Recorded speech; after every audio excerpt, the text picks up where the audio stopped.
Capítulo 14, ou Capítulo do Acaso. Félix chegou à casa cheia de cólera e desespero.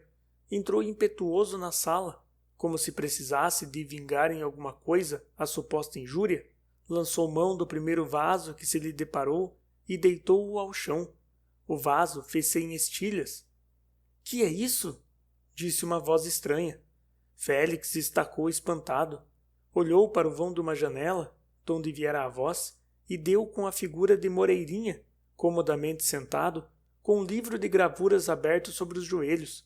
— Sou eu, disse o visitante levantando-se e indo apertar a mão ao dono da casa. — Admira-se de me ver aqui?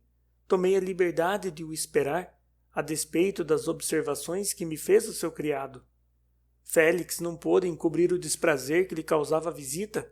Moreirinha leu-lhe isso claramente nos olhos e continuou. Talvez não lhe seja agradável a minha presença, sobretudo porque me parece ter alguma coisa que o molesta nesta ocasião, mas não podia ser de outro modo. Félix levantou os ombros. E maior será ainda o seu desgosto, continuou Moreirinha, quando souber que não lhe peço asilo só por 1 hora, mas até amanhã. Dizendo isto, estendeu-lhe a mão. Félix estendeu-lhe a sua e friamente lhe disse que podia ficar o tempo que quisesse. Quando o coração padece, não há maior importuno que um conversador indiferente e frívolo. Esta circunstância veio ainda azedar mais o espírito de Félix. A solidão lhe daria talvez um bálsamo salutar, se o havia para ele. O acaso deparou-lhe, entretanto, uma testemunha diante de quem lhe era forçoso aparentar a serenidade que não tinha. O hóspede compreendeu a situação e francamente lhe disse que o não queria perturbar. Viera como asilado, não como visita. Não tinha direito às atenções do dono da casa. Félix respondeu o melhor que pôde a esta cortesia, que aliás o obrigava ainda mais. Não havendo meio de escapar, procurou ao menos ser igualmente cortês. Demais, Moreirinha não era tão importuno como pareceria, porque falava sempre e não tinha o cestro dessa outra casta de importunos que interrompem a cada passo os discursos com perguntas, de boca e de gesto. Não se demorou o hóspede em dizer a causa que o trouxera ali. Era Cecília. Apesar da situação em que se achava, Félix não pôde deixar de lhe prestar atenção. — Cecília? Perguntou ele. — É verdade, é o meu mau anjo. Lembra-se dos elogios que lhe fiz dela? Eram sinceros e eram também justos naquele tempo. Até então não havia encontrado docilidade igual. Não sou piegas, sabe? Mas gosto de um episódio assim. Não sei que lhe fizeram à boa rapariga, que de todo mudou e veio a ser um verdadeiro diabo. Aquelas cadeias tão leves que nos prendiam um ao outro e que eu chamava cadeias de rosas, tornaram-se de ferro pesado. Quero fugir-lhe e não posso. Tenho tentado tudo para escapar-lhe, mas em vão. Escondo-me em casa, na casa dos amigos, nos hotéis. Onde quer que eu esteja, lá irá buscar-me, e então Deus sabe o que sofro. Hoje lembrou-me vir passar aqui o resto do dia e a noite com o senhor. Estou certo de que não dará comigo. Félix ouvira atentamente a exposição do Moreirinha, não sem achar alguma relação entre o estado dele e o seu. Moreirinha referiu então muitos episódios do que ele chamava sua escravidão. — E não conhece nenhum meio de lhe escapar por uma vez? — Nenhum. Ainda quando eu pudesse sair da corte, estou certo de que ela iria buscar-me a bordo do navio ou à portinhola do carro que me levasse. Tão notável mudança no caráter de Cecília não deixou de chamar a atenção de Félix. Compreendeu facilmente que era obra do próprio amante.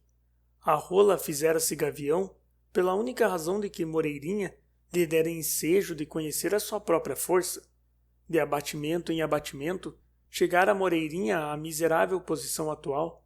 Não era ele homem de salutares reações, nem de resignações filosóficas. Era, sim, homem de fugir e adiar, caráter feito de inércia e medo, maravilhosamente disposto para os desesperos inúteis e as capitulações vergonhosas. — Mas, por que não sai da corte algum tempo? Disse Félix há alguns minutos. — Sempre há de haver meio de fugir. Moreirinha refletiu um instante. Por 2 razões, disse ele. A primeira é que, apesar de tudo, não deixo de gostar dela, e se pudesse escapar-lhe durante 30 dias, ia no 31º procurá-la. A segunda razão, interrompeu Félix, a quem parecia incomodar essa ingênua confissão. A segunda razão, respondeu Moreirinha com hesitação, é que não posso.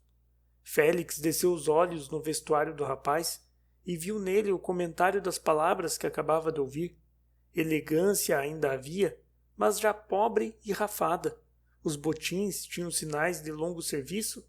O paletó, aliás bem lançado, era de fazenda visivelmente inferior. Trazia luvas cor havana, mas ao olhar curioso de Félix não escapou a circunstância de que as pontas dos dedos já estavam assinaladas por uma leve pasta de cor preta, vestígio de aturado uso. Não era preciso grande perspicácia para compreender que aquilo tudo era obra de Cecília, nem ficaria longe da verossimilhança quem afiançasse que Moreirinha estava eternamente condenado ao capricho daquela mulher. Não tinha de certo o rapaz com que lhe satisfazer todas as vaidades e necessidades. Ela incumbia-se de abrir outras verbas no orçamento da receita, mediante um bem combinado sistema de impostos. Félix compreendeu tudo isso de relance e procurou trazer o espírito de Moreirinha a ideias mais alegres, menos ainda por ele que por si. Não foi coisa difícil. Ao espírito de Moreirinha repugnavam as preocupações graves. Aproveitou o ensejo que o médico lhe ofereceu e entrou a falar das coisas correntes do dia. Dos 1000 episódios da vida de certa classe, não havia gazeta melhor informada que o amante de Cecília, os novos amores de uma, os arrufos de outra, o dito chistoso desta, a aventura daquela, tudo ele sabia em primeira mão.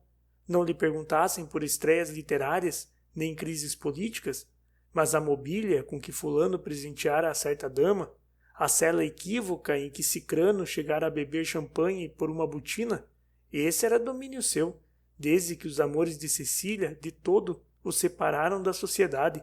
Isto não recreava nem interessava, mas enchia o tempo, e desde que estava obrigado a sofrer o hóspede, era melhor sofrê-lo assim. Era impossível, entretanto, não volver o espírito à sua própria situação. De quando em quando o médico esquecia o narrador, e o seu pensamento ia esvoaçar em derredor da viúva. Foi numa dessas ocasiões que lhe chegou uma carta dela. Félix abriu-a sofregamente e leu-a 2 vezes. Era longa, recapitulava a história daqueles últimos meses e concluía fazendo um apelo à razão do médico. Adivinhava-se que a moça escrevera com lágrimas, mas já não havia o tom súplice com que em análogas ocasiões lhe pedia a reconciliação. O tempo alguma obra havia já feito no espírito de Félix.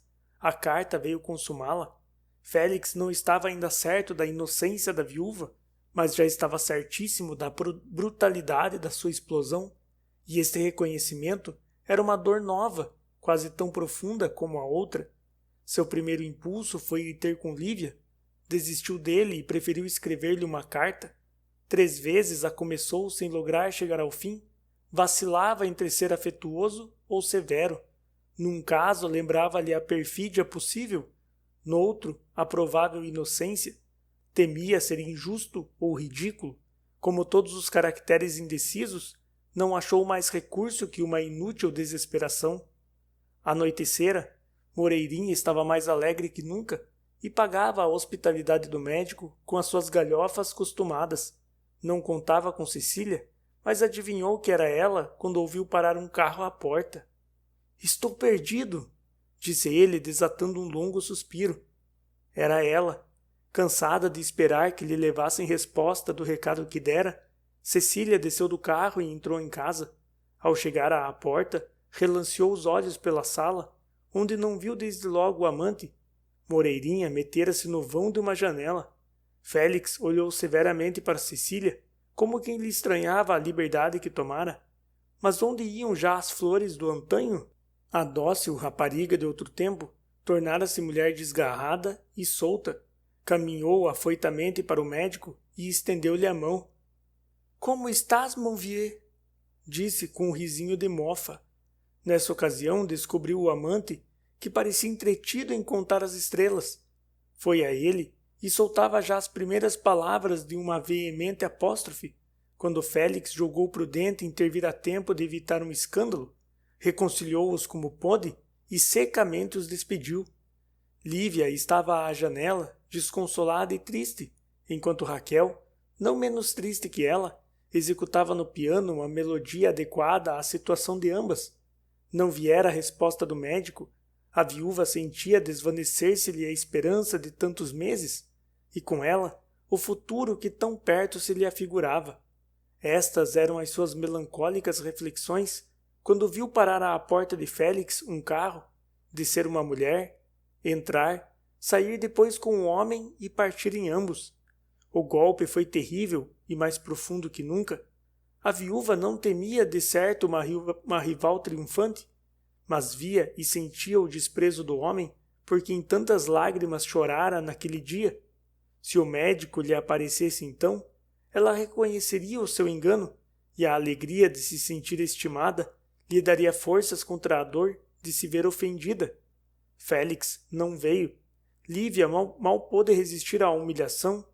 Uma lágrima, a última que lhe restava, foi a única expressão do seu imenso desespero.